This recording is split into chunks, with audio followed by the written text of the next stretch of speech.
We're on the campus of Andrews University, and my guest is a graduate student, Daniel Duffus. And Daniel, among other things, is doing a dissertation on urban ministry, and it's good to have you join us today, Daniel. It's a pleasure to be here. Now, we talked a little bit before this interview, and you have a fascinating background. Give us a brief overview of where you began and what you've been doing. Right. So my parents are from the island of San Andres. It is a Colombian island off the coast of Nicaragua.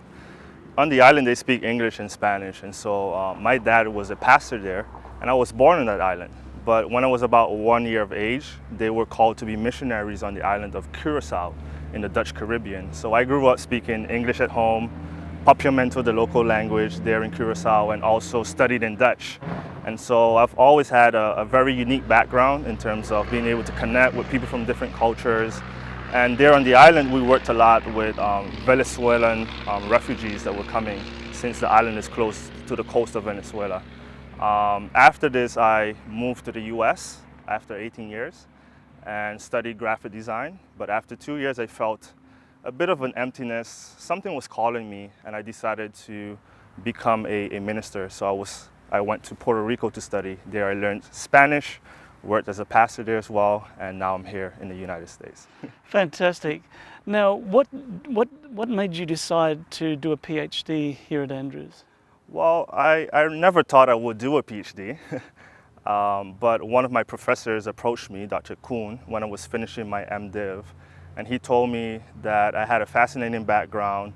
I was a person that was easily able to adapt to different cultures, and so he told me that it would be good for me to look into doing a PhD, and that way I will be able to help the church in a very unique way. So that is what got me to doing my PhD. Interesting. Yeah. Now, you're not just studying at the moment, you're also helping pastor a church. Tell me about that. Right. So right now I work with a Korean community in Queens, in New York. And I work with second and third generations Koreans in an urban setting. And so every week I fly there. That's another story I have to tell. But I go there every weekend so that I can help them to learn how to work with postmodern individuals there in that urban setting. Yeah. It must be a fascinating ministry, because these young people are sort of like one foot in their traditional Korean culture, then the other foot they're here in America in an urban setting. Right. Many challenges for these young people. Yes. As myself, I grew up as a third culture kid, so I understand that as a Korean American here in America, the Koreans often struggle with their identity. Koreans are very collectivist in their thinking. They oftentimes try to do things together as a family, but the American culture is very individualistic, right? And so when a Korean American tries to stay loyal to their family, but at the same time feel as part of the community here in America, it brings a lot of conflict within themselves of which culture they're going to portray as they're living. Yes. So I do see that a lot when I'm working with my friends there, there in that community. Yeah. Now, the dissertation that you're doing for your PhD ties into urban ministry. Tell me about that. So I'm looking at consumerism and how that impacts spirituality in urban settings. Consumerism can be defined as a way of life where one tries to identify oneself with the possessions that one has. And so in the church we're seeing right now that many individuals, they often go to church not because they are faithful to God or committed to the religion that they're following, but because going to church gives them a particular identity within the community where they are working with. And so being part of a particular religion doesn't necessarily push you to commit to the religion, but you commit to what people think about you. Mm-hmm. And so if that particular religion is not very famous anymore or looked at as high class, one can just walk away and find another religion to form one's identity. I think that is fascinating. Interesting. Here today. Yeah. Interesting. So when you look at how long have you been here on the campus now?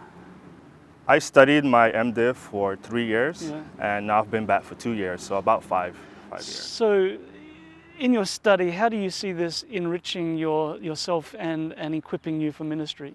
Yeah, so here on campus, you are often connected with people from different nationalities, different countries. And so you do see how their worldview affects the way that they experience reality.